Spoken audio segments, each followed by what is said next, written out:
কিভাবে হরমার বিরুদ্ধে আজ অভিযোগ করছে কংগ্রেস তিনি এইবিলাক ফালতু কথা হয়। তার ল্যাঙ্গুয়েজ ভুল, বানান ভুল, কিমান আৰু ফটোশ্বপ কৰিব।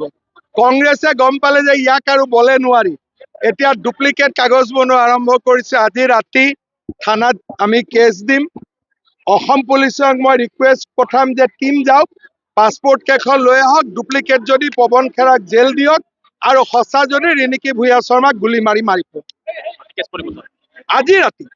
মোৰ কোনো দেৰি নাই, কাৰণ এইবিলাক টাইটেলটো এটাত লিখিছে H8, এটাত লিখিছে SS, এটাত লিখিছে ইজিপ্টিয়ান 1N, এটাত লিখিছে ইজিপ্টিয়ান 2N। সিহঁতৰ মাথাও নাইতো কংগ্ৰেছ বিলাক, বুৰ্বক পাৰ্টি নহয়।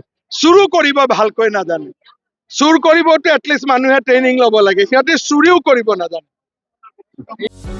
যিকোনো খবৰৰ বাবে যোগাযোগ কৰক আমাৰ এই নম্বৰত 9181 307 2221।